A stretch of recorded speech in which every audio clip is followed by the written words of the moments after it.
Yeah, that's more like it. Let's go.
Yo, what's up, everybody? Yo, this is your host, Demetrius with the PPP, Panthers Prime Podcast. Shout out to everybody in the chat, man. I hope y'all doing good. Yeah, it's been a minute, but I'm back. I'm back with a good debate, y'all. My man told me, he ain't like what I said. Y'all. We gonna get into this, man. Shout out to my boy Brandon Spreewell. What's up, man? NH Official. What's up, man? Steven Nato. What's good with you, my dude? Hey, I appreciate you, man. Joseph Peterson. What's good? Antonio McClanahan. Salute to you, my brother. What's good with you, man? Donnell Washington. What's up, man? It's Queese. I love you for that, man. He said, let's start this thing off right. That's a fact, man. We're going to get this thing rolling, man. Appreciate the 999 super chat. Hey, shout out to you, D Cash. What's up, man? Yeah. What's up, beautiful? How you doing, beautiful? Good to see you, beautiful. What's good with you? Antonio McClanahan. Hey, man. Hey, y'all in here. Candy Girl. What's good with you, Candy Girl? Good to see you. Yeah, Will Robinson. Salute to you, my brother. Said about time. You see, hey, man, listen. I'm excited about this conversation here. You guys know I love debating. Like, that's my thing. If we gonna have a conversation, let's sparse it out. You know, we ain't with the Twitter fingers, yo. We gonna talk like men. And yeah, my man, he hit me up. He told me he ain't like what I said a little bit. You know what I mean? I'm gonna bring him on the stage right now, man. Shout out to my man, King Dragon. What up, yo? What's happening, Kim folk? Y'all see the people in here. Yeah, they in here, man. They in here. Y'all don't be judging my garage, man. I ain't moved some of these boxes. It is what it is. Y'all gonna get this back. Yes, sir. Yes, sir. Yes, sir. Hey, real quick, man, before we get started, man, I just want to tell everybody, if you haven't done so, make sure you hit the like button, subscribe to Panthers Prime Podcast, consider becoming a member. It's only $5.99 a month. It has gone up from $3.99. That's cheaper than the McDonald's double cheeseburger, all right? So, yeah, $5.99. Show some love, all right? Also, help us reach that goal of 150 subscriber and chat love to the Cash App. Cash App is in the ticker. Let me put the ticker up. It's Panthers Prime PPP. Venmo is Panthers Prime 1. If you want your comment read on the live show, throw it in the color. We like blues, we like yellows, but we really love them reds. That red and that magenta. Oh yeah. I'll read your comment 5 times. You put in that color.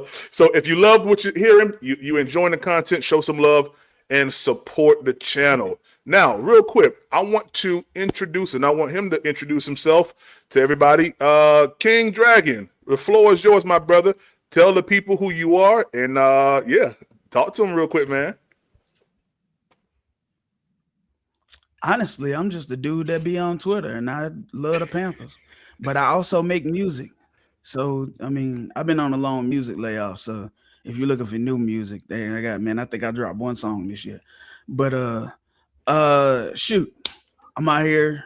I be in these Twitter streets arguing with everybody about the Panthers. If you say something bad about the Panthers and I see it, I'm gonna say something, especially if your shit ain't factually correct. And I can point it out. And there ain't a hill I won't die on if I feel like I'm right.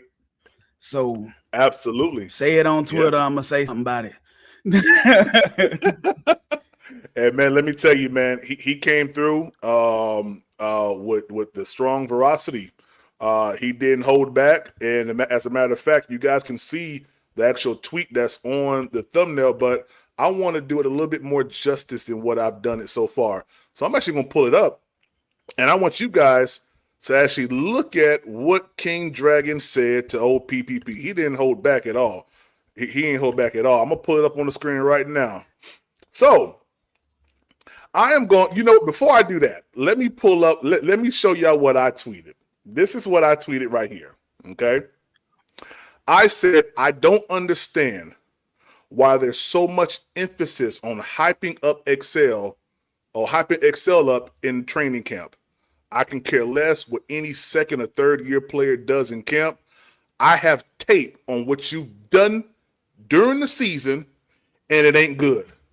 Show me something from week 1 to week 18, then we can talk. And then I put hashtag Chris Browse will take over loading. Now, this is what King Dragon said. And I mean, he just laid it into me. He said, "This is the stupidest ish I've heard someone say out loud off season and camp. It's for getting better. Most rookie contract players don't usually blossom until year 3 or 4, with a few who flash sooner. Aside from that, until he's not on the team, he's going to get the coverage. It's that simple." That's what he said to me. And then I said, pull up, let's debate tonight. He said, I'm here. And that's where we're at right now. So I want to give him the liberty to start off. And y'all know how I do my debates. I never start off because I want the person who's coming and that's debating me to feel comfortable and giving his assessment and, kind of telling me where I went wrong at. So King Dragon, floor is yours, baby. Where I went wrong at. So, my opinion, where I think not just you, a lot of people are wrong when it comes to Excel, because there's people leave out context, and I'm a big fan of context. Well, one, my biggest gripe with people's words when it comes to Excel, not necessarily yours this time, but just biggest gripe in general, is the people still on the drop pass thing. Like, because at the end of the day, if we gonna go by the numbers, and because a lot of people like to look at statistics, if we go by the numbers, his rookie year, he had like I want to say it was a 8.3 drop rate percentage. As far as last season, his drop rate was only 1.1%. Now, where I feel like people also go wrong is they look at, okay, it wasn't productive. Now, my only pushback to that is it wasn't productive. You're not wrong when you were saying it wasn't productive. There's a reason it wasn't productive. Cam Newton even called out what the reason was for him not being productive. One of the biggest reasons was he won't locked in with his quarterback. And it's proof because a lot of the passes that was thrown to Legette last season were either over his head, just behind him, just ahead of him, which means he's getting a lot of uncatchable balls, but they still count as targets.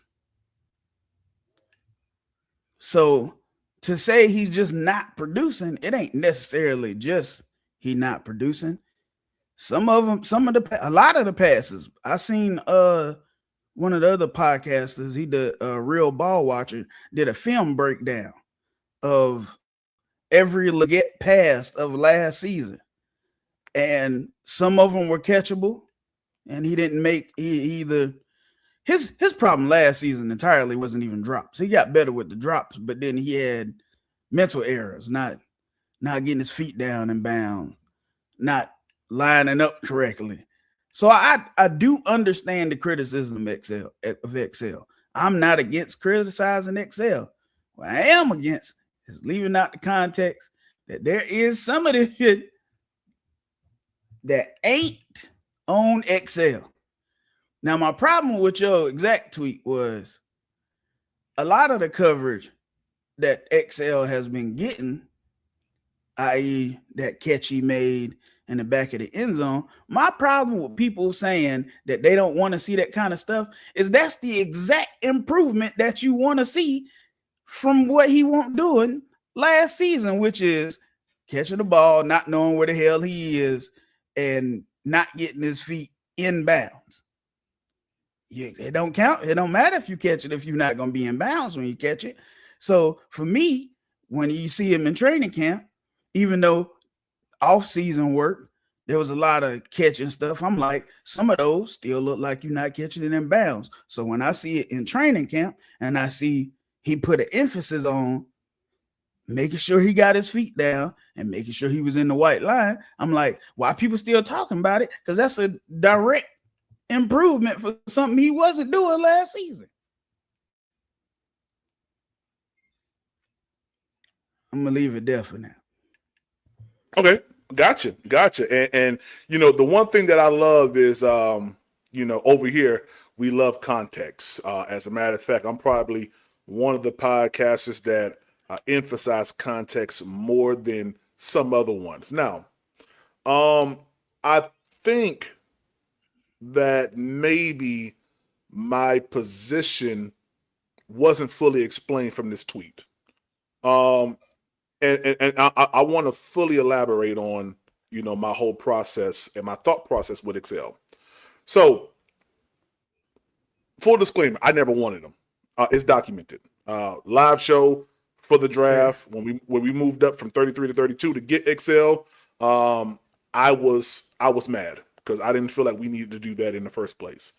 We had the whole next day ahead of us to look at what round 2 was going to present us as, you know, picking at 33. So I didn't like the move. I didn't like the move up. I didn't like the fact that we got it just for a 5th-year option. And I declared at that time that if we don't keep Excel to exhaust his 5th-year option, it's a waste of a pick. And I still feel that way. I agree with that. Okay. I agree with that. So I will say I wasn't against the pick, but I also wasn't for it. I was more like, I'm with you on, I didn't feel like we needed to move up to do it because he would have still been there at 33, in my opinion. Yeah. And not to mention that we also, I'm not a big fan. And yeah, I'm also not a big fan of drafting projects in the first round. Like for me, while I like XL and I know all the tools are in the toolkit, fact remains, I'm not delusional. He only got one real year of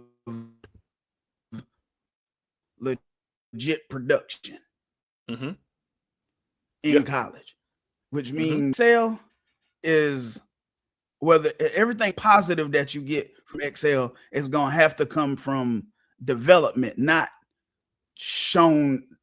necessarily years of shown ability, which is why I always say, like, even though he's improving incrementally, I will state my position right this second on Camp.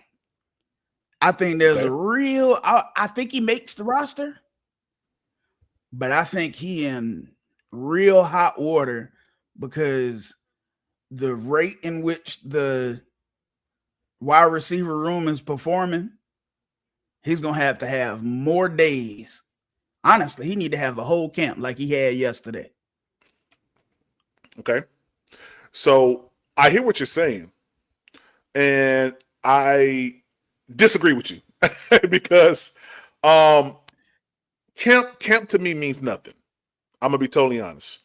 We've seen players that have done certain things in camp, and it has not translated to what you say? Shaw Smith-Wade. Well. Hey, Shaw Smith-Wade actually, he when it was time for him to come out and play, he played. But there's just so many instances that I've watched Legette totally not be in a game, walking back to the huddle as if the game doesn't matter. There's a couple of plays that I will play just so we can get real context on, kind of what my position is. Xavier Legette, to me, should not be even considered a player that I don't want to be rude or disrespectful, but I don't see any upside to Legette at the moment. I just don't.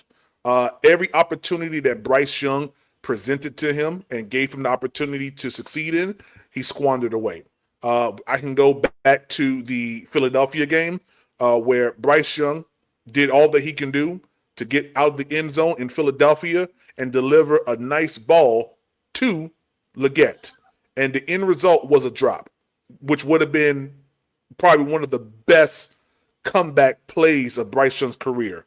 Squandered and just relinquished because he couldn't hold on to the ball. And then you have another play against the New Orleans Saints where Bryce Young puts the ball in the breadbasket and a third string DB takes it out of his hands, rips it out of his hands. These just aren't things that you. Oh, and I'm so grateful. On the podcast, they call me the Clip King, and I have the clip here. Yeah, I have the clip here. So this is the play that I'm talking about, where Excel, in his first year, got the ball ripped out of his hands. Let's go through it. Make sure that it's up on the screen here, and it is. Awesome. Let's pull this play right here. Young rolls the pocket, lofts it for Legette. Let me ask you a question right now. Before I finish playing this play, was that a nice ball from Bryce Young? That was a beautiful ball. That was perfectly placed. Wow. Amazing. Let's look at the end result of that play. Makes the catch. Oh, no, it's picked. Kamara's. Yeah, the ball was actually picked off. From Legette. I know. Yeah, I was equally mad at that. Yes, sir. We share that sentiment. Gotcha. I am very aware of the bad plays. Awesome. So look, listen. While I am a high speaker, I tell you, I am a realist. That's why I say I understand the criticism. I am on board with some of it. Okay. So my last point is this right here. I'm gonna make this last point first. Let me read this super chat. Shout out to Tri-State for that super chat. He said, what a treat, y'all. You got Lee Hunter on the show with Taylor Boyd. Shout out to Nick Tri-State for that, man, for that comment, man. He said, what up, Will Robinson? He said, who? PPP? Shout out to Will Robinson, man. Shout out to him, man. Let me see if I got any other super chats. Yep. Shout out to J-Rock Sticks, J-Rock Six City. He said, laughing disco. I don't know what that means, but appreciate you for the super chat. Hey guys, if y'all haven't done so, make sure you hit the like button. Shout out to Joseph. He said we have 42 people watching right now on YouTube. We have a couple people watching right now on Twitter. If you haven't done so, hit the like button, subscribe to Panthers Pride Podcast, consider becoming a member. It's only $5.99 a month and help us reach that goal of 150 subscriber and chat love to the Cash App. Cash App is Panthers Prime PPP. Venmo is Panthers Prime 1. Now, King Dragon. Let's get to the good stuff here. Now, my brother, you said adamantly that, and I'm going to place it back up on the screen here. You said that this is the stupidest thing you've heard someone say out loud off season and camp is getting better. Now, we've seen Xavier Legette over the course of 2 years not gain or not grow in production, but he's decreasing production to the tune of not even eclipsing. I believe did he even hit 400 yards receiving, which is a shamble. I mean, it really is. It's a shame that a first round pick wide receiver can barely eclipse of the 500 mark, let alone 400. And then you have an undrafted free agent in Jalen Coker, who has played 11 games in both of his rookie year and his second year, and has eclipsed him, got a contract, and is firmly sitting in the number 2 spot. So my position in what I said was I'm seeing people hyping up an Excel catch against a third stringer, fourth stringer DB Rochelle. And they are blasting. Tweet. Excel this, Excel that. He beat Rochelle. All I simply said is, I'll believe it when I see it between week 1 and week 18. Because, listen, my grandma can go out there and look good in training camp. Ain't nothing but 7 on 7. Huh? He cooked Atlanta. Well, hold on. Once again, it is expected for a wide receiver who was drafted in the first round to be the third string DB, in which that guy from Atlanta was a third string DB. That is nothing to gawk at. If we would have seen plays like the Denver game in 2024, how he beat Pat Surtain, on a little skinny post to get a touchdown. If we saw stuff like that consistently, then yeah, maybe. I can give you the number. My only pushback to that is in your tweet you said you need to see it between week 1 and week 18. That was between week 1 and week 8. Means he was starting that game. So if you out there, you gotta make the play. If it was on him to stop Legette from making that catch downfield, he ain't do it. Yep. You're totally right. You're absolutely right. But another one Legette had in the back of the end. Yeah, against Miami. End zone where thrown at the Legette, and Legette still came down with it, a touchdown. That's still between week 1 and week 18. Right. That's good. That. Thank you so much. I'm sorry. I was talking to my girl. Yeah, that's expected. But here's the thing about it. You just named me 2 plays, 2, that Xavier Legette looked like something. King Dragon, I can name you at least 8 off rip that Jalen Coker has looked like him. I can name you 8 off back. You're going to name me 2. Can you name me 3? Can you name me one more play that Xavier Legette was him between week 1 and week 18 of the 2025 season? I know we debating Xavier Legette, but I'm gonna shut this Jalen Coker shit down right this second. Man, Jalen Coker didn't get drafted, but he should have been. Everybody that watched Jalen Coker college tape said he was the most polished route runner and hands catcher that should have been drafted that didn't get drafted. So when he get to the NFL and do exactly what he was doing in college, I cannot sit and play undrafted game because the boy shouldn't have been undrafted, even though he was. The tape said he was the best route runner and one of the best hands catchers. And I believe what the tape said. And just because people decided that because he went to a small school that they weren't going to take a chance on him, I ain't getting ready to sit there and pretend like his production in college didn't say that he was going to be exactly what the hell he is in Carolina. Excel tape didn't say that. Well, I'm gonna be honest with you. Could have been that. Well, I'm gonna be honest with you. I watched Holy Cross after we drafted Coker. I watched Holy Cross tape. Now I didn't know about him beforehand, but once we drafted him, I took some time and I watched it. The brother, I think he wore number 40 something. Any wide receiver wearing number 40 something, listen. Come on, man. That brother was out of this world. And I understand the notion that if a player is at a small school, it's a big chance that he won't produce or whatever. We need to throw that hogwash out. I mean, it just needs to be thrown out because it's dumb. It's really stupid, man. It really is. So I love what we've done with Jalen Coker. I love how we've assembled a number one and a number two wide receiver in Ted McMillan and Jalen Coker. I believe Chris Brazzell. That's why I put on the tweet.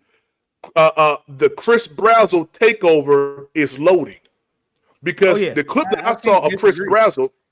Would you say? I can't disagree. On the Chris Brazzell thing, just because the one thing that he does have on Legette, though Legette has all the tools, is he got he one of those people. Legette, though I'm defending Legette because I ain't like the tweet, I'm gonna be honest. Legette is one of those people that got the tools, still figuring out how to work all the ones he got. Can you tell me what tools does Legette have that you've seen? He's expensive. He can separate. He's shown that he can separate. Are you sure? If you look at he might not got a wide separation rate, but he's shown that in the right position he can separate. One problem I think we have with Legette is Legette ain't made to do Legette. Unfortunately, he limited, and that's one of his problems. He limited. He's best used.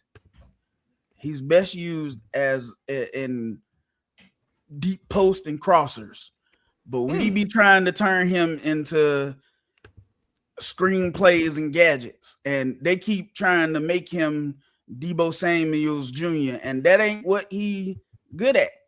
He a explosive runner that body catches. That's somebody that you got to hit downfield and hope that they can break loose. Let me ask you this question, the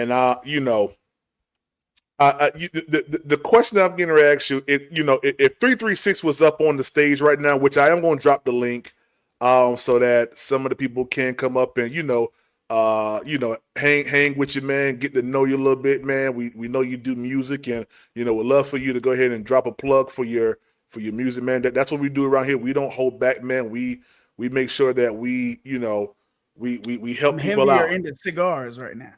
Oh, okay. I saw that, and you saw. I put it as my thumbnail. I took your picture. I made it. I put it in AI. I put color to it. Yes, sir. I'm gonna do you right now. I ain't gonna do you dirty, but I'm always going to debate the point.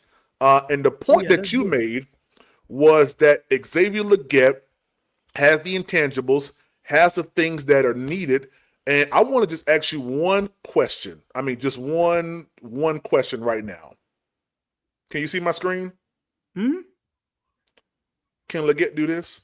Canal is his. Blitz comes. Young, corner of the end zone. Coker, a dive! Have you seen Legette do that, sir? That's almost the catch he made against the Dolphins. It wasn't as pretty because he had to do it around somebody, but that's almost the catch he made. I mean, Coker does it better and more frequently. It's in there. It's in there. It's in there. So how long does it take for that to come out? The problem with Legette is 100% consistency. Now, he's the last season he did more. You could tell he actively worked on being more of a hands catcher. And even in some of the clips now, you can see he's catching more with his hands. Even though some of them are underhand, he's actively trying to catch more with his hands. He is not a natural hands catcher, which is why I did not push back on your Chris Brazzell loading, because Chris Brazzell is already a natural hands catcher, and then he got body control. Legette, can I ask you this question real quick? He's learning the body control, but it ain't there. Can I ask you this question real quick? Have you seen Xavier Legette make this kind of catch? Hell no.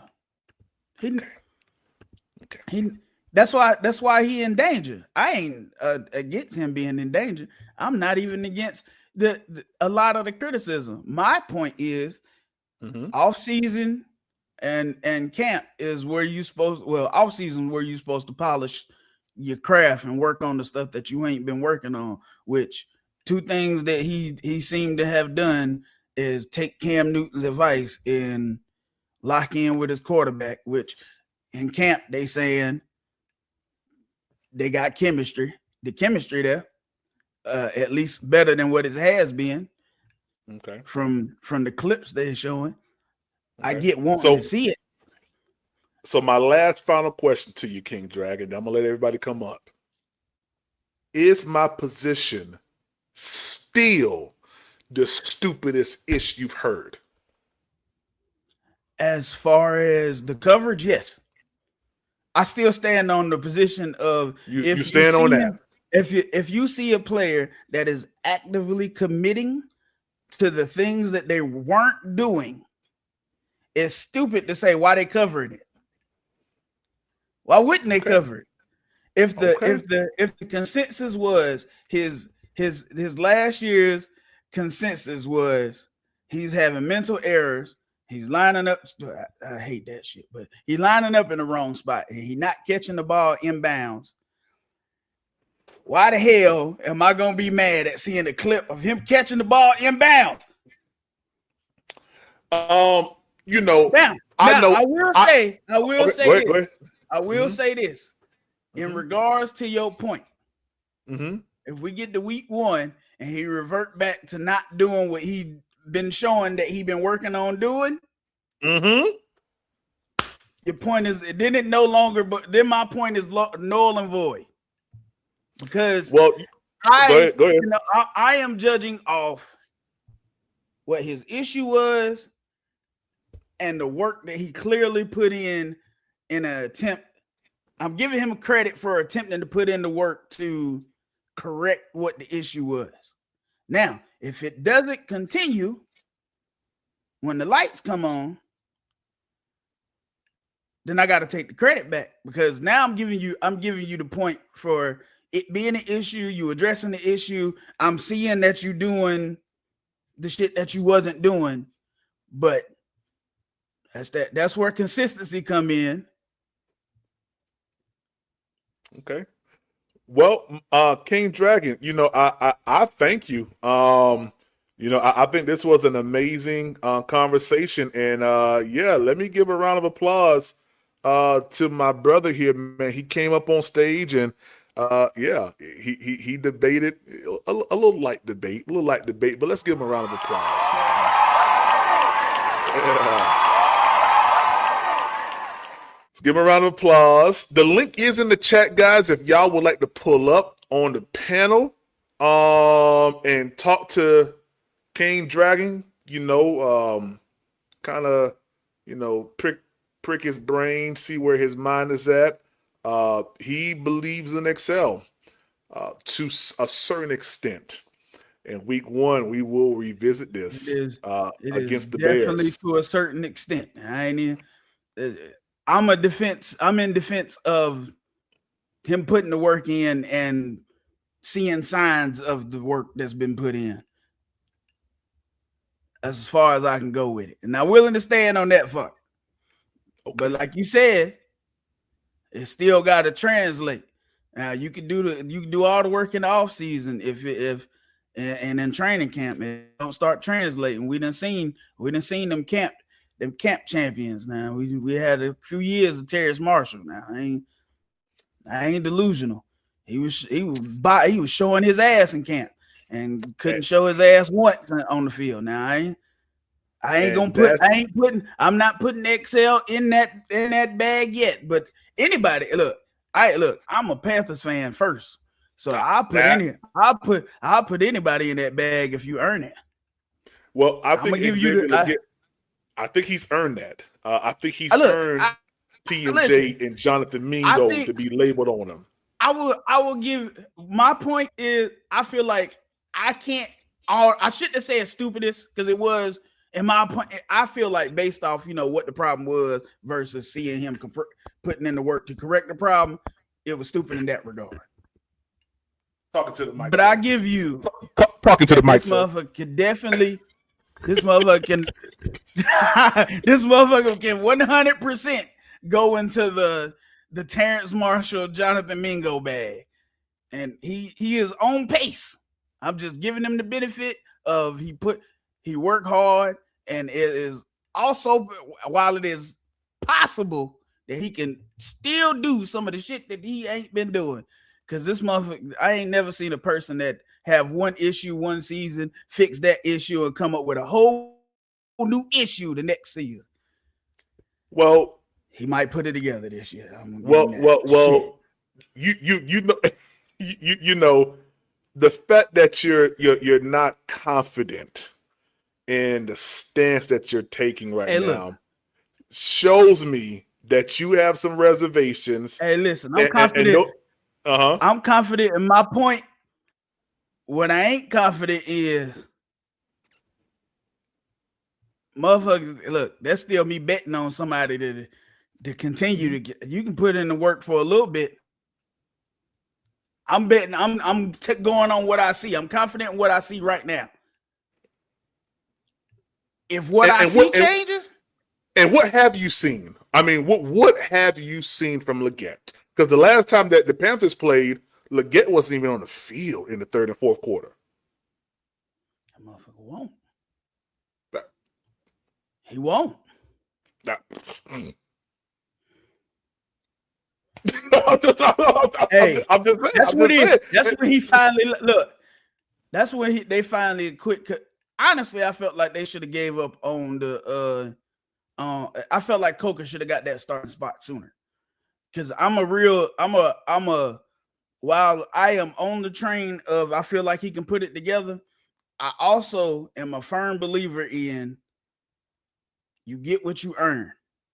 Now, while I will say context say some of the passes he got, some of them were bad balls and some of them was him not making a play, I will also say when a person is consistently earning it, don't wait till the last minute to give them what they earn. So my position, when his play started to decline and you started to ease him out and put Coker in more, I felt, for me personally, I felt the same way when Bryce when they benched Bryce, I felt like they should have did Legette the same way.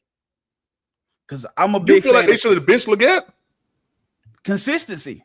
I'm more for consistency. You can't for me, if you're willing to bench your starting quarterback because you said he was playing bad and the production was bad, then for me to consider you a consistent decision maker, I feel like you definitely should have been. Mario Addison is crazy. I tried so hard not to read that comment to get that on. I swear I did. I tried real hard not to read that. I can't hold it, man. I can't hold it.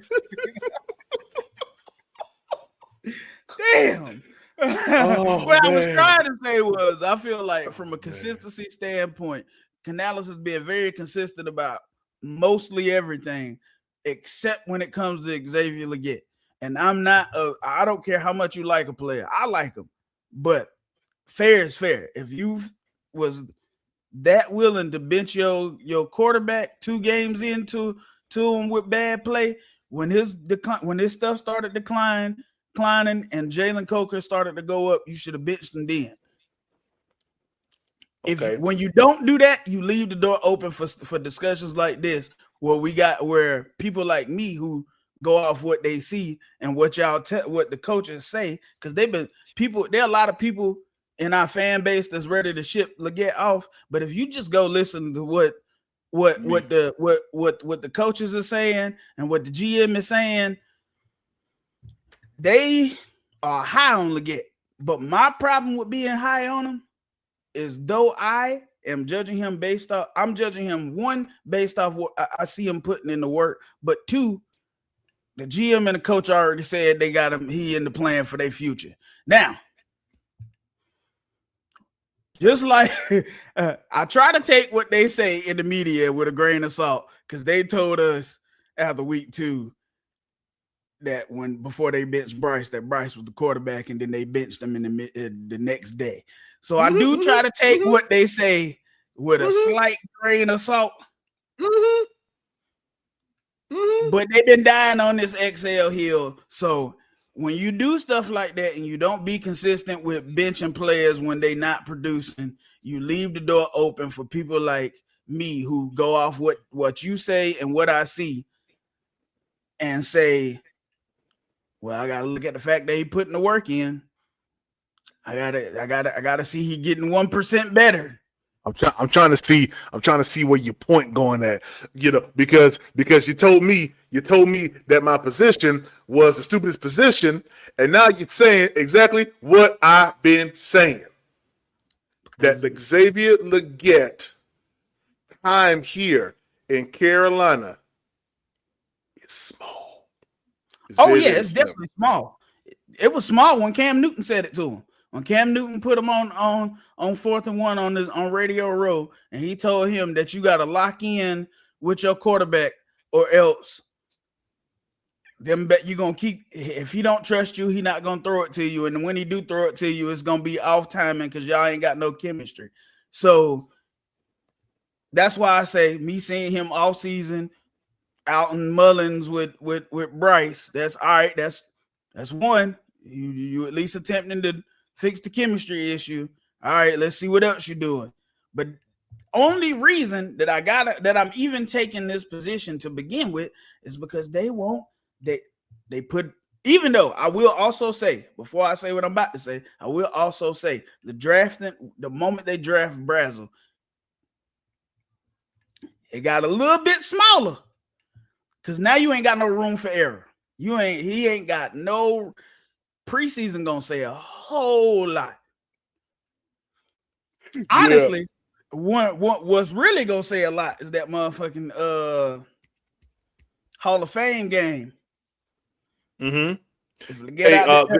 This is a question right here. I think Miller want to ask you. He said, "What is potential if you never reach that expectation? Just wasted talent. We need to move on from Excel sooner rather than later and acquire real talent." And then 336 says, "I object." I'm not badgering the witness. I'm not doing that. I am not doing that, 336. I'm asking him clear-cut and concise questions. That's not steering. I'm not steering him anyway. But what I am doing is I am going in a direction. Hear me out. I'm going in a direction that's going to lead right back to his tweet that this was the stupidest thing that he heard in the offseason. And as of right now, it sounds like me and King Dragon agree on the position that Excel doesn't have much time here, that he hasn't done a lot here in Carolina, and that he needs to perform, and I'll use his words, week 1, we need to see something from Excel. Because if not, Minnesota, get him up out of here. Sit him there. Listen. Hey, guys, real quick. Links in the chat, guys. If y'all want to pull up on stage, I'm gonna be live for probably about another, I don't know, I'll probably do another 35, 45 minutes. Y'all been generous today. 35, 45 minutes. Come hit the link. Come talk. Huh?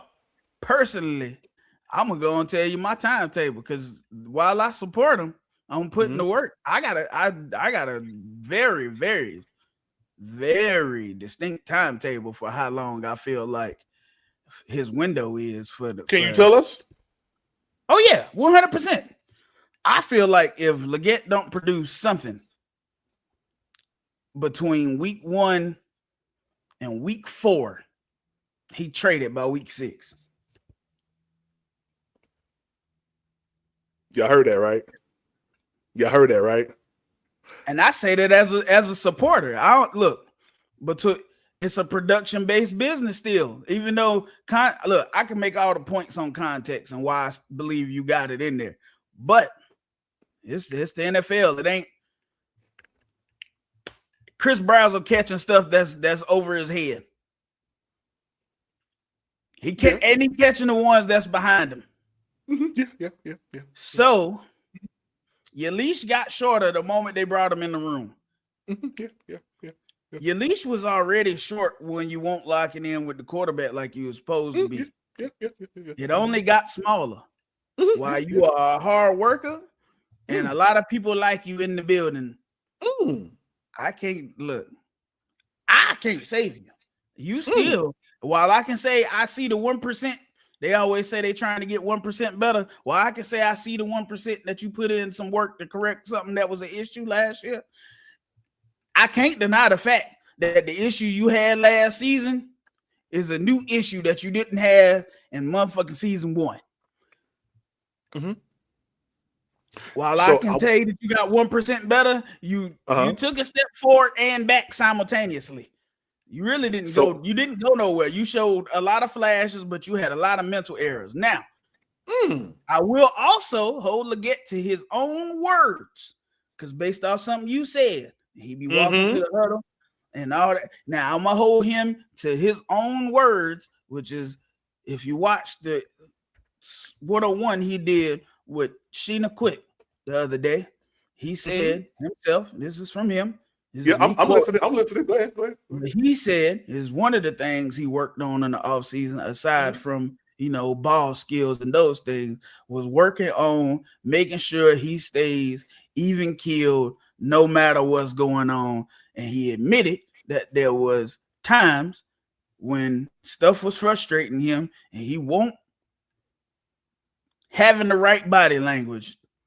I'm paraphrasing. They won't the exact words he said right there. But that is one thing you said right that he admitted to himself. I can't deny it. He said it. It's out there. It's online. You can find it on Twitter. You can find it. I found it on Instagram. He is online. So what I'm saying, the 1% better that he did get with ball skills, catching it with his hand, is getting his feet down. That's still 1% better. But you got to that body language is still something that you got to show and prove. Well, he said that. Yeah, I can't deny that he said it. He said it. It's out there. It is content. He said it. He said it. He said it himself. So you pointed it out. I didn't want to give you that point then. Well, I was trying to stay on my point, but he said it. You had to give it to me. You had to give it to me. I ain't had no choice. Because what I won't do, I ain't gonna lie, and I can't. What's out there is what's out. Ain't nobody get ready to be tweeting me tomorrow and say, "Hey, look, he said that himself." Yeah, he said it. He said it. I gotta say, he said it.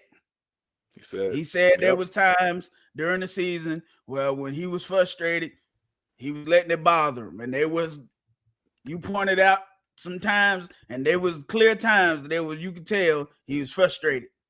Yeah. Now, here's the beautiful part about this, because I always love to revert back to the genesis of something. I like this. Is this still the stupidest ish you've heard sir, after now agreeing with me that he needs to do this in week 1, and you've actually given us a time frame, a timetable, which I think is absolutely acceptable. Actually more gracious than what I want to give him. I'm actually telling the Panthers to let him go right now. But week 1 through week 4, seeing what he does, seeing what type of player we get out of Excel. It's what I said now. Now, is this still the stupidest ish you've heard, sir? You're going to try hard to get me to concede to this. And what? I just want to know. I just want to know. Listen, one thing I am is right or wrong. I'm a die on my heel. Nah. Let me quit bullshitting. It ain't the stupidest shit I heard. It was the stupidest shit at the point at the time I seen it. Now, for context, I still think it's a bad take. Okay, but I respect that. I still think it's a bad take considering the 1%. However, I understand how we got here, and I'm okay with saying why we got here. I'm okay with why you feel how you feel. I am not going to tell you wrong for feeling how you feel, because you're not wrong for feeling that way.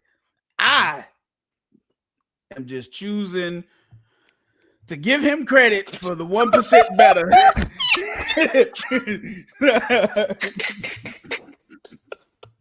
Y'all, this is literally hurting him to say this.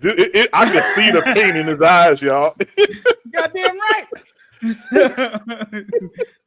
Well, man, I'm gonna be honest with you, man. I don't know. If anybody wants to come up, y'all got about 5 minutes to come up on stage, and we'll keep everything rolling.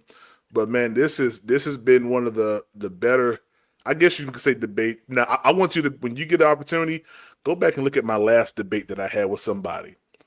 It was utterly repulsive. The brother, he was a Saints fan. He didn't know what. Yeah. I'm gonna say this. Look, go ahead. Man, I'm gonna say this publicly, dog. I hope there's some fans from other teams on that's watching right now. I just want to say this to y'all. If you gonna come and debate me about your team online, and you want to have the conversation, please at least have watched a Panthers game. Because if you want to have a whole discussion with me about my team and my quarterback or my running back, any of my wide receivers, I need you to understand that I watch every single game. I'm from North Carolina. I live in Oregon. I pay a lot of money to make sure I can see every Panther game. You live in Medford?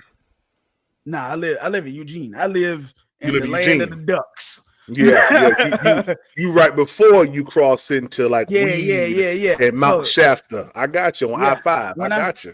When we get online and you want to talk to me, because I just had a whole debate with somebody because they wanted to try to talk junk about Bryce Young, and then they wanted to do it with talking about Jaden Daniels. And I said my point was because he said Bryce ain't never beat no number one team. And I said Bryce beat a number one team twice last season. So when you come talking to me, don't say no stupidity, because I watch my team. You don't gotta like Bryce Young. You don't gotta look, everybody ain't gotta be on board with liking Bryce Young. But don't lie. Don't lie. Because I'm going to hold him accountable when he doing good, and I'm going to call him out when he doing bad. Yeah. Don't lie. Yeah. I had people last year get upset with me because I got mad at Bryce in that Saints game at home. That was probably one of the worst showings in 2025 that I saw from Bryce. And everybody was like, oh, PPP, you done turned on Bryce. You done did this. There's an expectation level that I came into the season with. And he started off the season with that loss against Jacksonville, and I was upset with him then. I actually gave Bryce a performance-based write-up. He didn't even know it, but he was written up. He was written up right there. And I told him that he needs to do something between week 1 or week 2 to week 4, and I'll take him off that performance-based write-up. Well, then I saw a little bit of Arizona. I said, okay. And I firmly believe that if we had more time in that Arizona game, we would have won that game. And then we get to Atlanta. Their problem in Arizona is they tried to get it all too fast. They changed what was working. What was working was matriculate the ball down the field, but then they got right there in that spot and started trying to air it out and do all kinds of just a bunch of downfield stuff when what was working was 5 yards here, 7 yards. Y'all had enough time for a 10-play drive.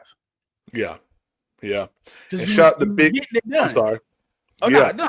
Do your thing. Shout out to Big Walt, man, for 30 joules. I don't even know what that is. I'm gonna be honest with you. Shout out to Blue Dash for 2 joules. I appreciate you for that. And then shout out again for Big Walt for 750 joules. Let him cook. I don't even know what joules is. I ain't been live in about 3 weeks, y'all. That's new to me. Appreciate the joules. I don't know what they do. I hope it's money. Stage type or something. Yeah, I hope it's money, but I appreciate that, man. Yeah, and then we got to Atlanta, and we beat the Falcons 30-0. And I was like, okay. People said that Bryce Young didn't do nothing in that game. I beg to differ. And then we had the beat down against the Patriots. That was pretty bad. Then we come back and we go on a 3-game win streak.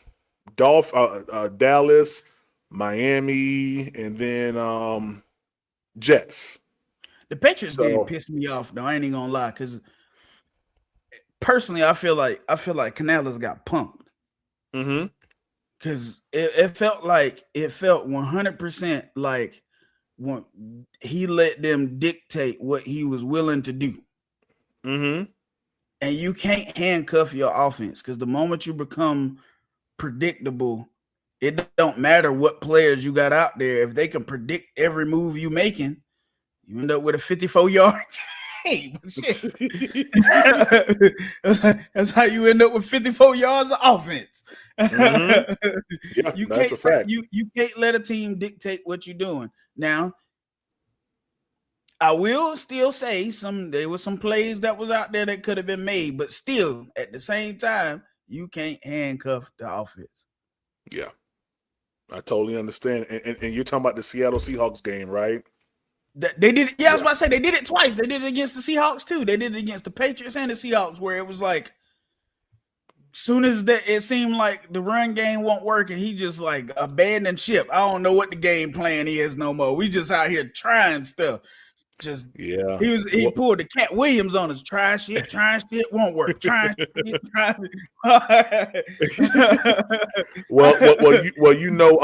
That game with the Seattle Seahawks was actually, I was at that game, and it was close all the way up into the third quarter.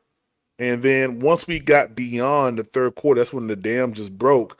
But we was in that game for a good while, and that's why I have a lot of hope. What's up, Freddie? That's why I have a lot of hope in Carolina going up against a quote unquote, first team, or the hardest schedule for the NFC South, first place schedule. I'm not worried about it. We play Denver. We play exactly. We play Denver. We play the Seattle Seahawks. We play the Eagles. I ain't worried about Denver because they coaching their quarterback at odds. They ain't even getting along. You think so? You think Bo Nix and Sean Payton at odds? They are. People trying not to read into it, but it's been going on. Sean Payton said something about his injury.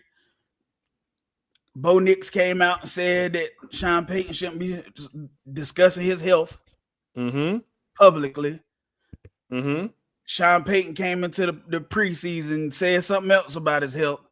Bo Nix did the same thing and echoed that he shouldn't be discussing it because he tried to say he'd been having ankle problems since high school, and Bo Nix said that he don't know where he got that from. So they not on the same page. It might appear because it's kind of working, but you can tell that they ain't really on the same page. That's why it always take them to the fourth quarter before they start playing football for real. They just happen to have a lot of fourth quarter games where they end up coming out winning, but they won't on the same page at all. So let me ask you this question. Where do you see the Panthers' record being this year? I haven't quite put a number on it, but I will say my general consensus is I'm giving between 9 and 10 wins. Okay. I haven't sat down and really looked over the schedule and say, which one I feel like we're gonna win the division again though. Okay. I will come out and say that much. I don't really see the division as a threat, except maybe I hate to even. This is gonna make me throw up. Atlanta might be the only, but I don't really trust them because they got a quarterback problem. But probably the Saints might be the number 2. It's probably the only together chemistry wise that got a team that's playing well together right now. Is probably the Saints might be the only true threat. And fucking the Falcons can't figure out who they want to play at quarterback. Tampa Bay is crumbling from the inside, and Vita Vea just asked for a trade. And without Vita Vea, we're going to have a field day. So let me say this. I made an opening declaration that the Tampa Bay Buccaneers were imploding from the inside out. It started last season. And I said around February or so that Tampa Bay will fire Todd Bowles mid-season. Baker Mayfield will be seeking a trade out of Tampa. And this comes with Todd Bowles might be fired by week 8, man. He might be one of them week 8 mid-season fires. The new head coach, I believe, that's going to be in Tampa Bay is probably going to be what's the head coach that used to be at Mike Tomlin. I think Mike Tomlin is going to head down to Tampa Bay next year. He might, even though he said he enjoying being at all his kids' sporting events. Yeah, it might. I don't know though. CBS just gave him almost a Tom Brady deal. Not quite Tom Brady, but they just gave him a good little chunk of change to go talk on TV for the season. Depending on how much money they threw at him, it might be a little hard to get him out that chair. That bag talk. But black men, boy, that bag talk louder than you mean to tell me all I gotta do is come up here and talk? Y'all gonna throw me what? You gonna throw me what? Yeah. Look, they might look. Ty might not want that stress of the season for real. Shout out to JPEG. What's up, JPEG? He said, honestly, I think the whole division is getting slept on. Not saying what teams, but I think at least 2 teams from the NFC South greatly go over projected win / loss totals. AFC North and NFC West. Beware. I agree with you. And JPEG, I honestly said I believe that the Saints will be number 2 in the division based on what y'all did last season, the acquisitions that you made the offseason. I think that the Saints, they have a pretty formidable team. Now, I think the only caveat that I've always said is year 2 with Tyler Shuck, now that he has tape on him, now that people see what he's willing to do to win games, I think that they play him a whole lot differently. And, of course, that comes with pivoting as a quarterback. That comes with, reestablishing yourself as whatever type of quarterback you thought you were in year 1. You have to superimpose that over to year 2.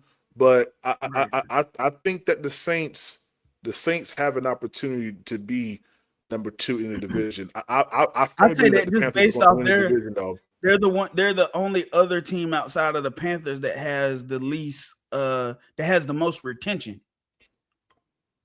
Okay, yeah. Because the Panthers retained a lot of their talent and brought in extra talent, and the Saints also retained a lot of their talent and brought in some pieces.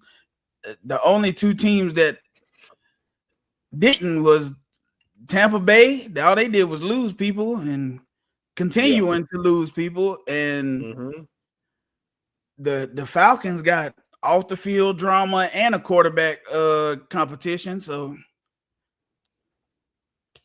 yeah, I don't know. I can't really see. I don't even know who you playing week 1, who you starting week 1. So I can't even find you threatening until you figure out what you got going on in your building. right. Yeah. Tampa Bay might mess around and have one of the worst records in the league this season, though, if they can't keep, because talent can only get you so far if all y'all at odds with each other. Yeah, and I'm gonna be totally honest with you. When it comes down to the Saints or either the Buccaneers for the last division, I'm gonna give the nod for number 4 to Atlanta. I don't really know what the Falcons are going to be this year. You don't know what you're going to get in Mount Penix. You don't know what you're going to get in Tua. Kevin Stefanski coming in from Cleveland. I mean, who knows how that office is going to be ran? It's a very dynamic way. We know Bijan Robinson is always going to be Bijan Robinson, but he's not the whole team. And when it comes down, we seen what it looked like when you got amazing running back, but everything else is questionable. We had it in Carolina when we had CMC. Got an amazing running back and everything else questionable. It looks like a running back that end up hurt by the end of the season because you got to overuse them. Yeah, to even be slightly competitive. Exactly. So and they got rid of and they didn't lost his counterpart. So I don't even remember who they signed in place of Algier. So they haven't even got the 1-2. Yeah, I don't even know who they got in place of Algier. Algier down in Seattle, if I remember correctly. No, I think he's with the Cardinals, isn't it? Cardinals. Yeah. He's with the Cardinals. Yeah. They're gonna be ass too. We play them next week, and guys, I will be doing a live game reaction to that Hall of Fame game next week, Thursday. Watching the Panthers go down there, and guys, football's back. I mean, we here now. It's football every week, with the exception of that last week before we get ready for week 1. But y'all, we here now, and I just finally got the okay from the missus. We're gonna be at FanFest this week. I'm excited about that. Hey, where you down in Charlotte? My brother, I'm 15 minutes away from Bank of America Stadium. Oh yeah. See, I got all my family still in North Carolina, and the cigar company I represent is my uncle owns a cigar company, and we based out of Charlotte. See, I'm a brand ambassador for the cigar company. It's called Chandler Reserve Cigars.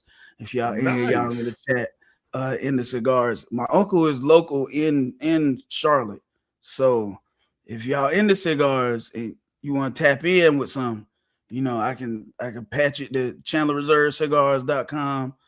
We got a sample pack. He is locally in Charlotte, and he is. If you order online, if you are in the local area, Uncle pull up on you. Okay.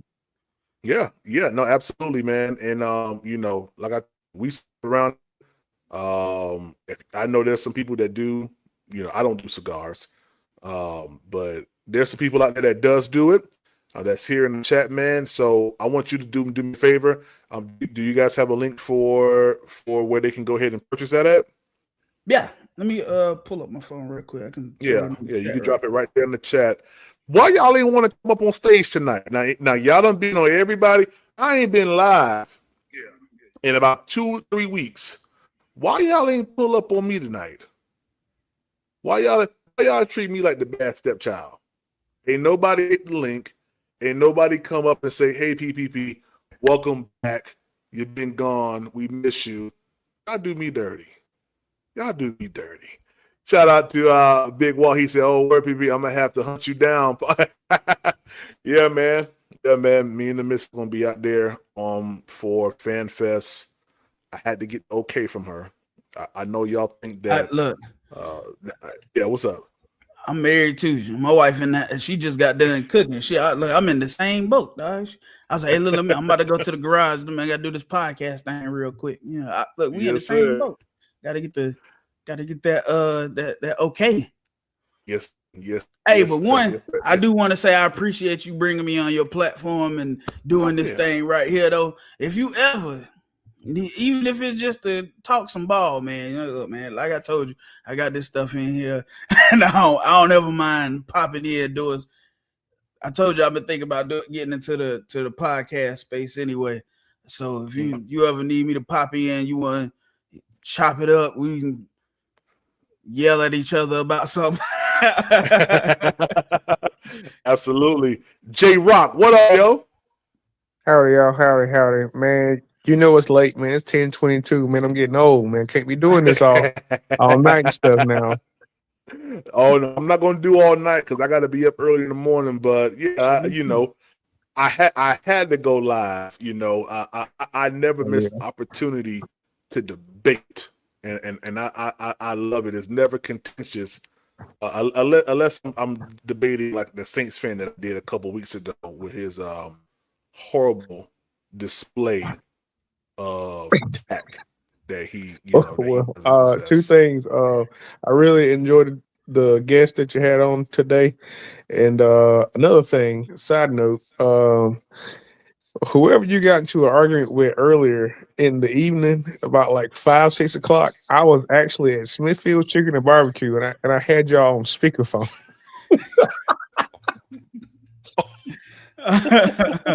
Oh snap! That's dangerous.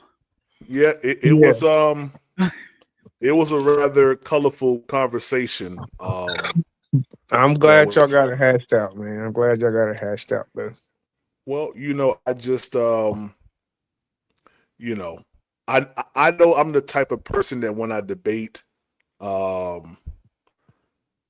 debating style is to conquer and to destroy. I'm not trying to be your friend. Yes. If we're really debating, I'm not trying to reason with you. I'm trying to win. My family motto is to break things and make the other guy quit. Yes, sir. So when I'm debating anything, whether it's I won't necessarily because that's not my goal when I'm doing that. But if I am having a theological debate, which I do a lot of times on Clubhouse, I'm trying to, if it's a real debate, like time debate where we're opening statements and cross-examination, all that stuff like that, my goal is to persuade the judges that my position is accurate. When I'm talking about football, my goal is to make it to where your position means absolutely nothing. And that's honestly what I'm trying to do. So no disrespect, that's just the tactic that I use, and sometimes it may rub people the wrong way. No hard feelings. That's just I've always been like that. When I was on debate teams and stuff like that in high school and in college, I developed that tactic because that's why I always allow people to go first. Because when I allow you to go first, I'm able now to see the errors or the position that you're taking, and I can attack those. See, I hear what you're doing first. I want to hear what you got to say first. So people feel like it places me in a disadvantage. It really doesn't. I really love being on the opposite side of or the secondary position of the debate. I love it a lot. Yeah, they call that fire for effect. You let somebody shoot off their shot, and then you know exactly where their position is. You know what position is. Absolutely, man. Yeah, man. My position I ain't quitting. Say that again. I said my position is win, lose, or draw. I ain't quitting. You can win a round. Look, you ain't gonna never say you made me tap out. There ain't gonna never be a day. I ain't conceded nothing. I never concede. I can beat you in the middle. We can agree a little bit. I'm gonna find a way to die on one of my heels. If it ain't but one. Well, the hill that I'm standing tall on is Xavier Legette will be traded by the trade deadline this season. I don't care if he come out looking like Batman. He will be traded by the trade deadline. There's just too many indicators. Yeah. Mm-hmm. That's a bigger position than what I took. Hey, what's that sound in here? Uh-oh. Hey, it's 10:25. Y'all need to be making either less noise or sweet. Get them in there. Get them babies right. Getting them babies right. Bleezo, what's up, Bleezo? What's up, man? Bloody Knuckles, what's good with you, man? Yeah, man. Yeah. If y'all didn't hear, it was a heated discussion earlier on Freddie's show that fucked up my Smithfield's order. I'm so sorry, man. I just it was I missed it. It was a miscommunication. It was a miscommunication that led into in my opinion, I felt like I was being threatened. And I don't take threats kindly. Because I'm not a disrespectful big proponent and show me. Yeah, I'm not a disrespectful person, but I'm not a punk. And I just let it be known that ain't the angle that I'm taking. There's no reason why we should ever hear you'll find out. When I hear you'll find out on the other end, that to me shows that So I just had to let it be known. I don't get mad with people because I am not a you gonna find out. You tell me I'm gonna find it. I'm gonna tell you to show me today. show me today. Yeah, That's why I don't do that, man. I don't like confrontation, so I avoid it because I be trying to take it places it ain't even got to go. I got kids and a family now. But I tell people all the time though, don't get it twisted. Though. I just got this mature. I ain't too far from crashing out.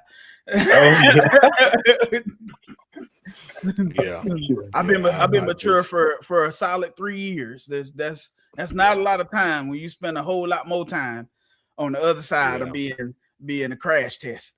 And the thing about it is it doesn't have to go in that direction. I know that my debating style rubs people the wrong way. I know that it can come off as disrespectful, but that's not my intention. My intention is to defeat your position. And that's it. I just want to defeat your position because I don't think your position holds any weight. And you need to debate me or show proof. You have to present the burden of proof that your position is what it is and why it's like that. The burden of proof. You're right. Yeah. Because I've seen and heard people who, once they start to lose a debate or they don't have, the knowledge, the stats and stuff to back it up, that's when they want to start on the crash outside, calling you personal names and stuff like that. Right. Yeah. And that's why I always, when I talk with people, even online, I always tell people that I'm going to keep it in between the lines. I'm going to keep it with what I'm seeing, whatever context around what I'm seeing.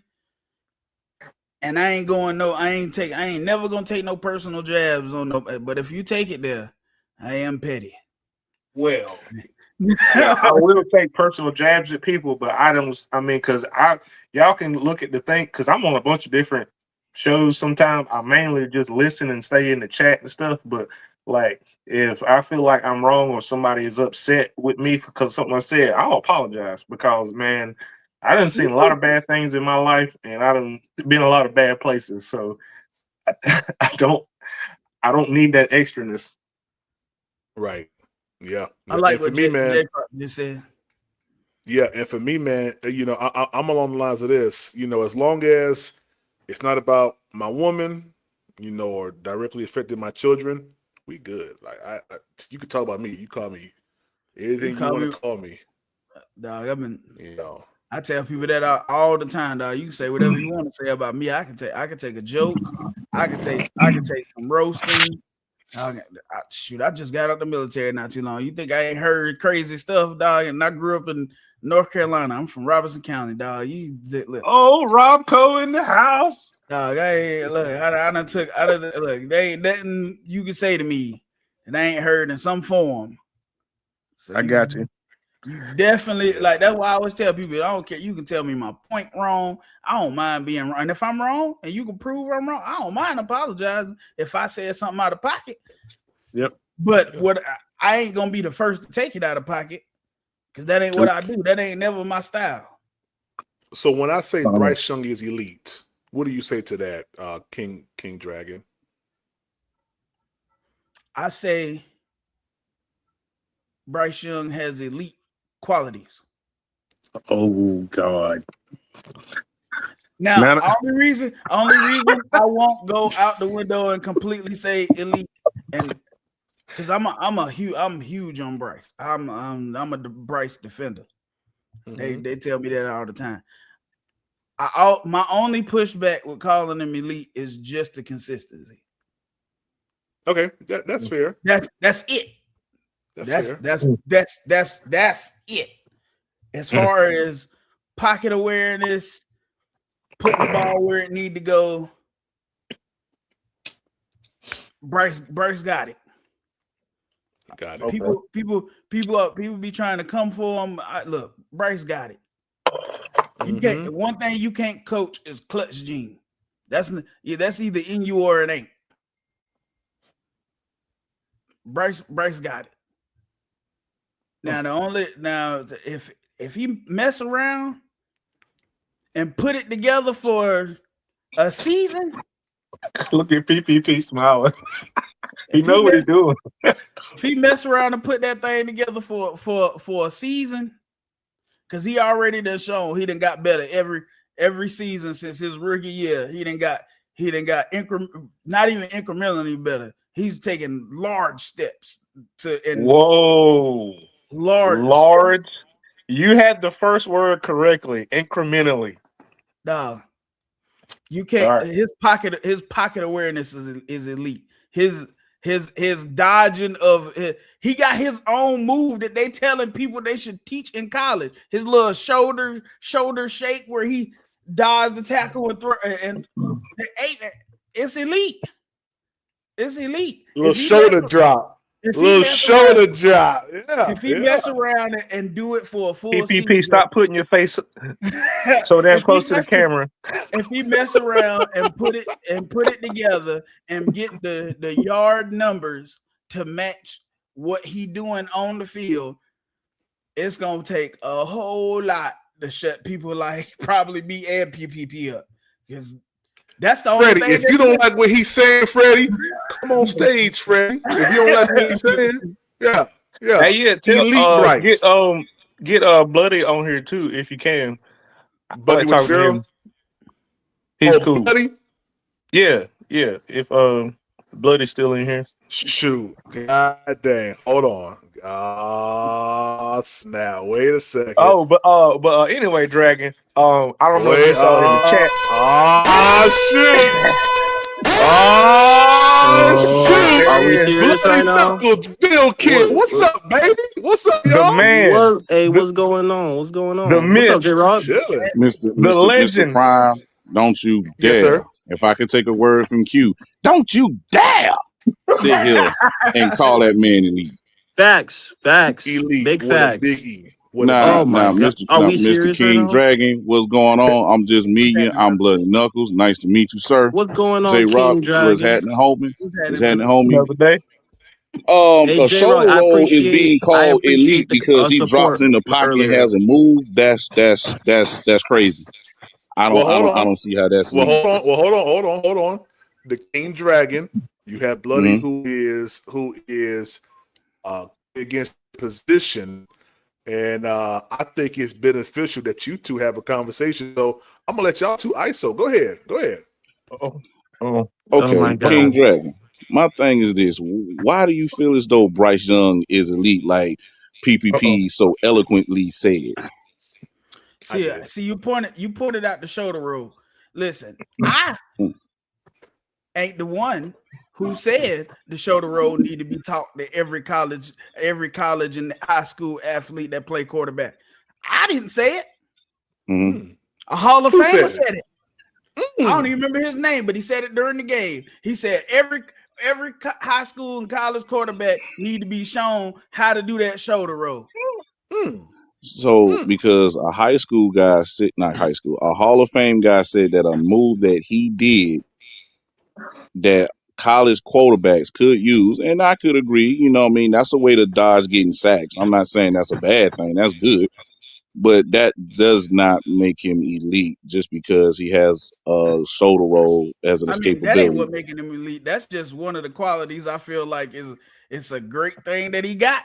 So And ain't nobody else got it. I mean, what you're doing is you're. Oh, go ahead, bud. But I didn't seen quarterbacks evade, you know what I mean, defensive tackles and defensive ends, you know, very well. I mean, he can get out of the pocket against defensive tackles, but elite, no. The no. thing about him, he's far from it.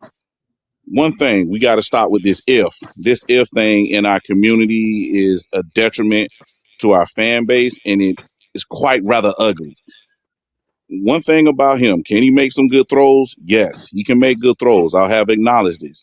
He can throw the ball down the field, but like I told PPP, he doesn't push the ball down the field. That's totally two different things. He has some pretty good accuracy on him. I will give him that. The problem with him, his footwork is not good. His feet placement is not good. The fact that he always looks for checkdowns more than he actually looks for whole shots when it's available is not good. The fact that he stared down majority, because I know how Mr. PPP gets, majority of the times his one receiver has to stop. For him to be in that level of being elite, he has to scan the field every single time. Why is that? Because he lacks not only the height, not only the pure athletic ability that most of these quarterbacks in the modern time has, and the arm talent that most of these quarterbacks in this league has. He has to do everything damn near perfect on all three levels for him to be elite. He has to scan the Incorrect. field. No, that's correct. He has to Incorrect. scan the field. He has to scan the field. He has to be able to get the ball out in time, majority of the time, and he has to have his mechanics on point for him to be an elite QB. That is not incorrect, sir. Wrong. You can sit here and pull out certain tapes to support your argument. Yeah. It's fine. But we I all always know from thought an eye that test because you want to know why I say that? Go ahead, sir. Because if you want to make claims like that, in order for you to win a claim, you must have proof. You must have proof that over 50% of the time, because you said the majority, so 51% of the time is the majority of 100 that Bryce You the one Young that said 51%, sir. Hold on, sir. Hold on, sir. You said the majority. So what is the majority of 100, Bloody? Majority can be anything over half, sir. Excuse me, sir. Because you're the one who put the actual number on it. I didn't. Exactly. So I gave you the bare minimum of what the majority is out of 100, which is 51%. If you run a business and someone asks for 51% of that business, that means they're a majority stakeholder of that business. Is that correct? That's majority. That's not most. Two different words, sir. No, sir. You said yes, the majority. Yes, sir. You said majority of the time that he stares down his one receiver. So that's 51% of the time. So if you can show me out of the past 3 years that Bryce Young stares down one receiver 51% of the time, I'll give you the nod for that, which I know you can't do because it's not accurate in your position in what you just told us. So that's first and Actually, foremost. it is accurate because it's in the numbers, sir. It's been in the numbers since he has Adam Thielen. It's been in the numbers since he has Tedero McMillan. No. You just said the eye test. Did you not? Did you not say the eye test? Yes, eye test. Yes, sir. Okay. Thank you so much. So, what numbers come with the eye test? Can you please tell me? What numbers come with eye test is 2. No, which is my 2 eyes. Yeah, exactly. Which is your opinion, which isn't based on facts. Thank you so much. It is facts because if you look at it on tape, you can see it. Now, the thing is, you can look and see how you want to judge it. But when I see it, and majority of the time he stares down one receiver. Prime example, since we're going to play this game, that Atlanta Falcons game that everyone loves so much. When he threw that pass to my guy, XL, I'm going to throw this out there. Everybody know I like Mullins. He was triple covered. It was a good little pass over the top. Mullins couldn't get it. Now, that same play was third down. Can you please? That same play, third down. So what's up? Can you please quantify your position and show us that 51% of the time Bryce Young is staring down one receiver, I'm sir? sitting here and giving you an example of the game. No. Yeah. I don't want an example from it's one the game. play. You can pull it up and show the play, sir. I want you to show me. I want you to show me. That would be target share. I want you to show me 51% of the time Bryce Young is staring down. You the one that's sitting there saying 51%. And then you want me to show you an example because you saying that I need to have facts. One thing, sir, I'm giving you a game and I'm giving you the play. So when he was going to XL and he was triple covered. And then you had Coker that was open in the flats that he did not even acknowledge.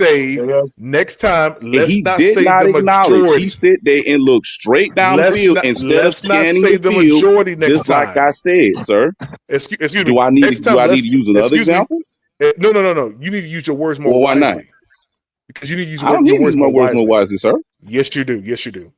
Because why do I need to use my words more wisely? Because you asked me for proof, and I'm sitting there giving you one example. I can give you another example of games that we played. Bloody. If you're going to use the majority, as your position, I need you to present the burden of proof that I'm giving you the proof, sir. Because you know it, PPC. He's a very intelligent individual, sir. You need to do somebody pull up the targets and the target share. Well, the target share.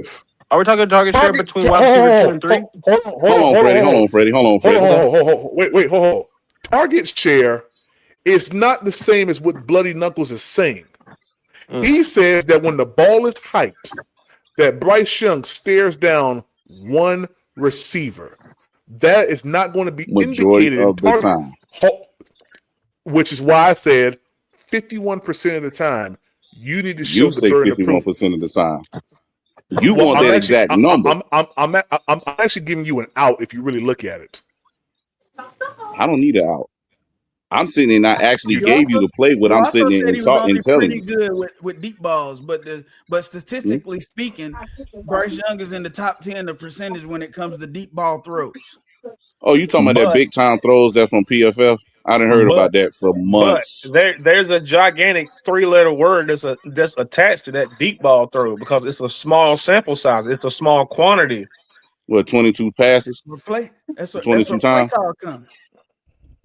No, that's called for opportunities. This is called opportunity. We can't sit there and keep blaming the head coach because he just give the man the play. It's his job to execute. Now, if he's not executing and sitting there and not taking the shot and decide to check down, we can look at this two ways. We can say, yeah, that's a smart play to do, but it wasn't the play how it was designed. Nobody is blaming the head coach. Okay. Everybody blames the head coach when it comes to the QB. If it ain't the head coach, it's Mullen's fault. If it ain't Mullen's fault, let's make sure. Let's make sure that the thoughts and opinions that are being shared in your ears reflect this podcast. Please do that. It happens all the time in the community, sir. You know this. Okay, make sure that the thoughts and I will opinions that say- you were declaring He didn't reflects draw the show. plays to go downfield too. So Hey, mean, Bloody, ask What's PPP that? about him crashing out earlier today. Well, I can't really. I want to hear that for myself before I ask him. So I got to go to the Bill Kidd show. Everybody subscribe to the Bill Kidd show, matter of that, and see exactly what happened. No. Freddie gets no more free promo. Freddie told me today that what I did for him. Hold on, Freddie. Freddie told me today that what I did for him did not get him to a place that was acceptable for him to be doing his streams. Not in one day. No. I stand out of two grown I men. said not in one day. It took about a few days, but you did help me. I acknowledge you helped me. What are you talking about? Freddie, you said that I did not give you enough help for you to hit your 50 subs. I did not say that. I said you gave me help, but I did not say that. Freddie, you also said, Freddie, you also never hit the Cash App. Whoa! You never hit the Cash App, Freddie. All right. Fair enough. Fair point. Second point is fair. The first point is not.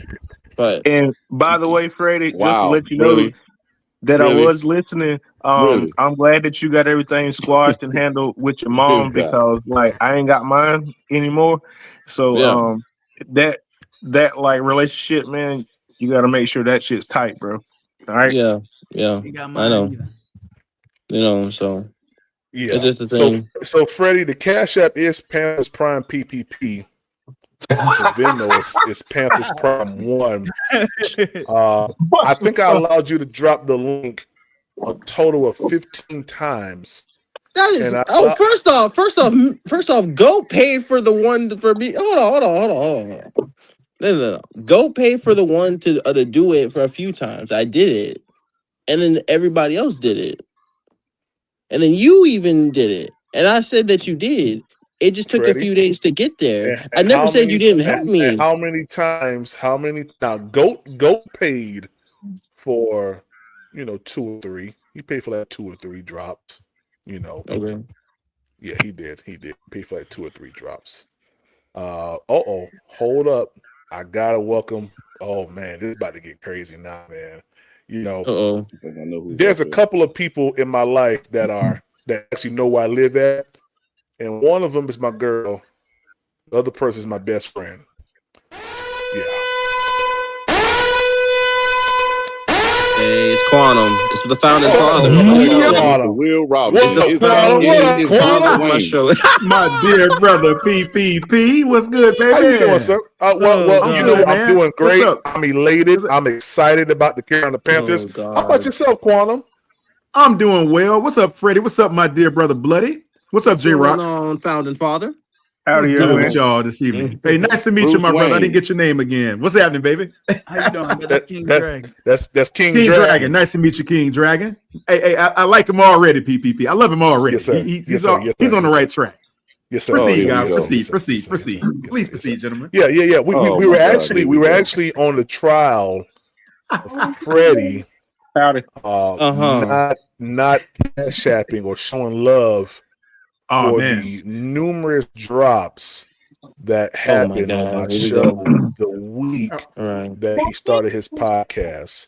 And all we're asking for is a small donation of appreciation, thanks, admiration, just some love. Just send him a middle finger emoji with $1. Oh man. Oh man, Freddie. Oh man, Freddie. You understand, Freddie? You testifying tonight, Freddie. You understand? Hey, look, Freddie. Look, I got. You want to know what's funny about this? I got you. Look, I got you, man. Look, this is what you do. You gotta. Oh God. You're reluctant right now, so I'm gonna help you out. Look, this is what you do. You know that part on the Cash App where it lets you put something in there? Just throw some middle finger emojis so you can still say that fuck what you just said, but I'm gonna still honor what I said and throw them like. Oh man. I just want to let him know, by the way, in my Cash App that all I had to do was type one letter, and I've definitely been in your Cash App before. Say, Frederick. Uh huh. You have not. Okay. Okay. Yep. Now the way that we Damn, can he called him by identify government name. He said He Frederick. sure did. The He sure did. the way that we I can can't trouble. qualify this state here is if you click to my icon and it should show amount sent and amount received. Can you do so, sir? Check your Cash App, sir. Freddie said, I got the bread. I haven't received anything, Freddie. Okay. I haven't received anything, Freddie. Okay. Freddie, don't you ever send me $1 to the Cash App anymore. You trying to get my Cash App shut down. Don't you? Freddie, you got to understand the rules of Cash App. You can't send $1. They think that's a scam. Okay. Mm-hmm. So if you want to send 99 more, then all will be forgiven. Anyway, so shout out to Big Fight, man.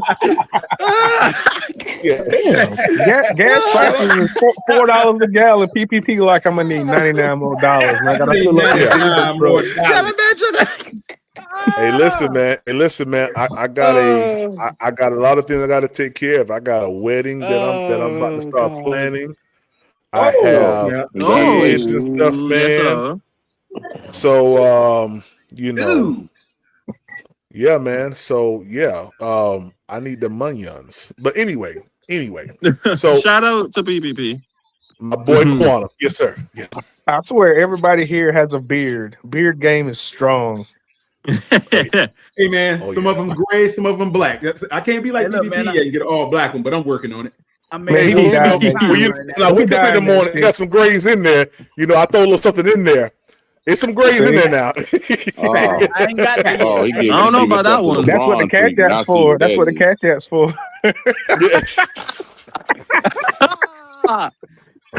Yes, sir. Is beard dye, J-Rock? Is beard dye? That's crazy. No. It's not beard dye. It's called love. Beard love. Okay. That's the LeBron. It's called love. Oh yeah. The LeBron treatment. Oh, okay. I just eat like a whole lot of seafood and fish, man, because like I'm about to be 40 next month, man. I don't have no gray yet. When's your birthday, man? Oh man. I ain't gonna say it on here, but it's in August. It's after the 12th and before the 14th. How about that? Hey, man, J-Rock, if I don't that was easy. We already know what it is now. Go ahead and say it. Yeah, we already know it now. That was easy. We already know what it is, man. Say it. That was easy. Well, I too. My birthday is next month. It's on the 23rd of August. I'm going to Denver, Colorado. I'm excited about that trip. It's going to be amazing. I'm gonna have a great time out there and view the mountains. And I may do a live show while I'm out there to see why I love Denver so much, man. Yes, sir. Yeah, trolling. You've driven over there in Colorado in that area, correct? Right? Yeah, plenty of times. Now, when you've been driving up there in that altitude, do your ears get to popping and stuff like that? It all depends because as you're coming from east to west, you're on a gradual. Once you get to Kansas, you start to go up in elevation, and once you get to once you pass Hayes, Kansas on 70, you start to go up in elevation, and then once you cross over into Colorado, you're just going up. But you're not at the highest part once you get to Denver.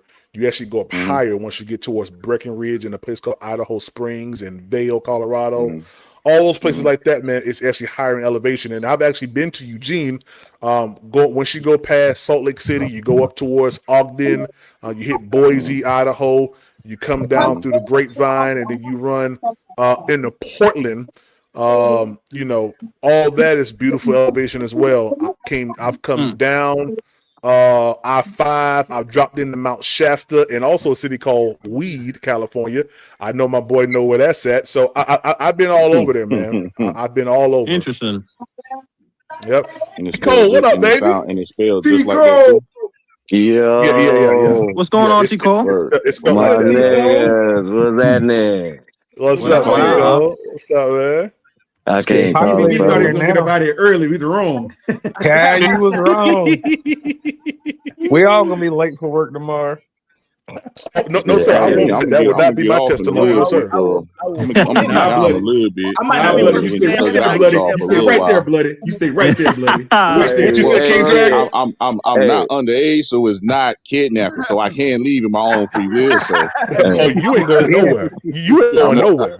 I'm on the clock right now and goddamn skated off to holler at y'all boy. Shout out. Bro, on the clock, and he's still on the panel. Shout out T. Cole. Yeah, right. A lot of motherfuckers do that. I'm calling HR right now, nigga. I'm calling HR right now. That's wild, Jay. Hey, J Rock, that's wild. Hey, J Rock, the feds, that's wild. That's wild. Oh no. You gotta watch J Rock. Yeah, you gotta watch him. Supervisor's name. Which supervisor's name? Right now.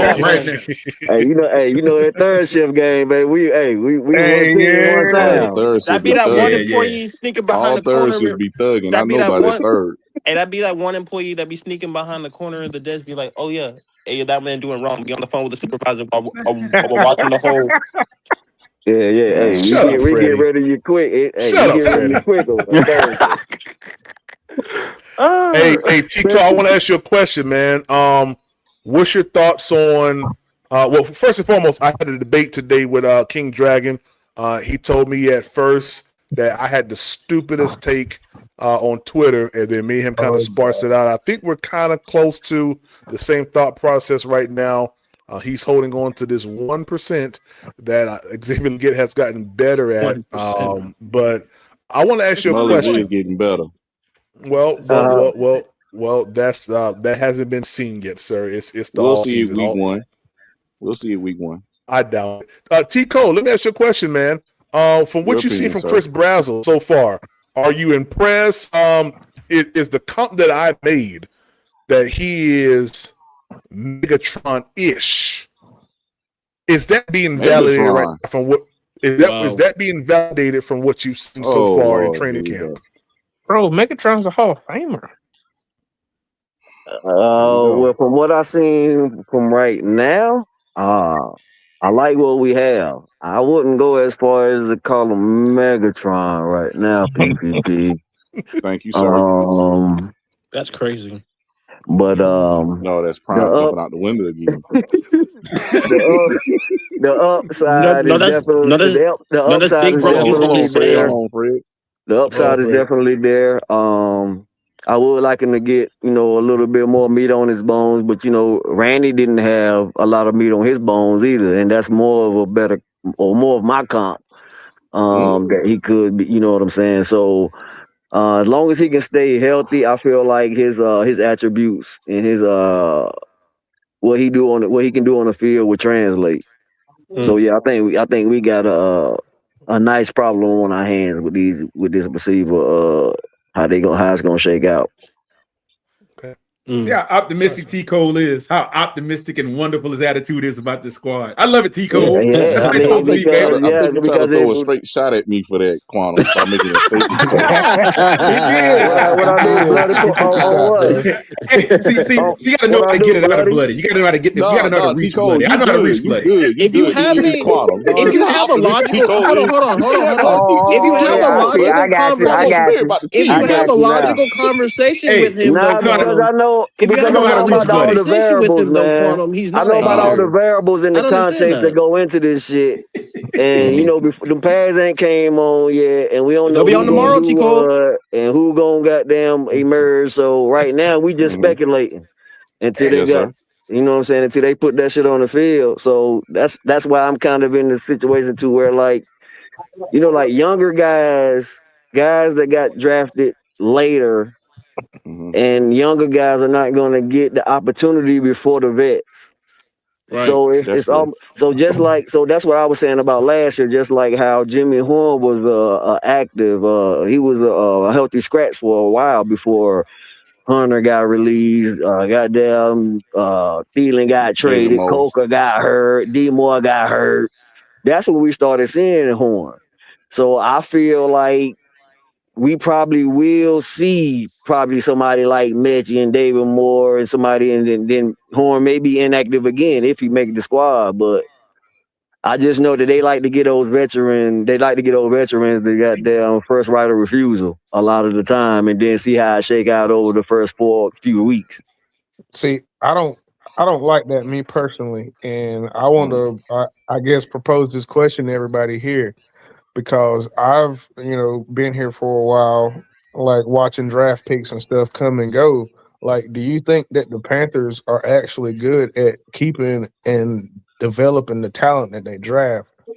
Because I've seen a couple drafts to where we only have like one or two people still on the roster, and we've had multiple draft picks, more than five in some because we tend to trade picks. But like, I feel like the Yeah, reason why I think we over that hump right now. like That was I would goddamn say Scott Fitterer. That was Scott Fitterer draft. I mean, I was about to Dan Morgan's say first draft. His first draft was a little bit, suspect. But since then, these motherfuckers playing, they contributed. and Go they ahead, King also Dragon. I know you want to get in there. Go ahead. I was about to say basically what he said, that I think that was a Fitterer thing. I feel like we're trending. I won't go as far as say we're all the way there because we still only in year 3 of this regime. But I would say we're trending in that direction of drafting talent and retaining it. I would say based off like just the Coker get a deal is a step in Right. Corey Thornton starting at the nickel as an undrafted. Yeah, that's we on our way. We on our way. Like, because and personally, I feel like they almost do better at finding undrafted gems as they do almost better than they do with like late round draft picks. Like, I feel like right. I'd be a little questionable. Like, well, not like necessarily. I see what you're saying. Like the 5th, 6th, and 7th round picks. The undrafted, some of the undrafted niggas be better than them. And they be getting more. It seemed like to a degree. Like just using Jimmy Horn for example. Jimmy Horn probably could. Not that he could have been super productive, but what they put him in to do could have been done more of sooner if he got the same kind of opportunities that they was giving Corey Thornton as an undrafted player to make, to do something with opportunities. He might have had not saying that he would have been a staple. He still might be in the position he is now, which is on the bubble. I mean, I don't want to put him on the bubble, but I'm trying to figure out why is he on the bubble. I didn't mean to cut you off, Drag. Oh, I'll tell you why. And I'll give you my logic of why he's on the bubble. The reason he's on the bubble is it's a stacked room, and they've already shown that he has returnability. Even when last year HN was having drop problems with fielding punts, they still didn't give him the opportunity to go field some punts, and that's field punt return. So for me, by him not getting those opportunities, because the way, just based off what Canales say, if you're not like directly in the receiver lineup, you're way to a man. That fifth position receiver got to play special teams some kind of way. And because they've shown that they're not giving him. Now that could change if they do this coming season and they do try to give him some of those opportunities back. He didn't even get no ops in the preseason, cuz. He didn't get no. They didn't give him no burn back there. And that might didn't the head coach say last year that he was going to be the return man? Exactly. That's what we said. Yeah. So why we ain't see him, bloody? That's my question. Why would we put a running back like HN? Shit, I wish I was on the coaching staff. I'd have threw his ass back there. That just makes sense. Then putting HN back there, who is a backup running back, because his skill set is to be behind the line of scrimmage and not to be behind 5 other defenders and returning punts or returning kicks. That's not his skill set. Jimmy is a lot more an elusive runner who can do that. But why? You got to talk to Dave. For me, that's why I hate when people say that you can move a left tackle to right tackle. I never played that position at all. But I just don't feel like you could just be like, okay, well, you're going to be left tackle today, and then now we're going to move you to left guard, or like the kid that we drafted in the first round. They're saying that he's going to be a right tackle, and then like 1 week they say that he's going to be a left tackle. Like now we got cornerbacks that we're trying to move to free safety because we didn't draft a free safety that they feel like played at a high level. But I feel like I feel like we're good in the safety room. We're solid in safety. Yeah, for the most part. I don't think we're moving a cornerback. I believe that we moved Justin Simmons. Nah, he talking about Corey Thornton and he talking about Corey Thornton and Charles Smith Wade. That might work. Yeah. They're not moving their position. That's just packages to where if we want to play straight up man, you don't want to have Morrig and goddamn Nick Scott out there playing straight up man if we blitz, and you want to have all your cornerbacks on the field. That's just matchup. Right. That's like a matchup thing. Yeah. So you won't see that a lot with Corey Thornton and Charles Smith Wade at safety. So is that the 4-2-5 is what you're talking about when we do the 4-2-5? It could be, but not necessarily. Not necessarily. That's more like a dime. It's more like a dime. That's a dime-based defense. It's a dime. Now it could be 4-2-5. If say like they sending Morrig on the blitz. So whoever Morrig's man is in the slot, they'll bring Corey Thornton in to cover him. Even though he's a corner, it don't matter. I mean, they just bring it in for matchup situations. Won't you think it'd be better to have Simmons in a situation like that since he's a bigger athlete? Not man to man on the slot. Hell no. As a blitz, no, they ain't gonna take Morrig off the field for Simmons. All right. No. Probably not. Because definitely not.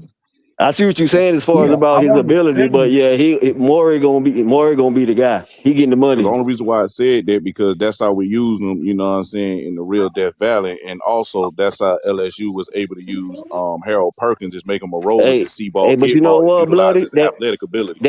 That pick that Charles Smith Wade had on Bryce, they was on the field together. I seen Morrig and Simmons out there. So shit, it's a possible package. What they doing. It's right.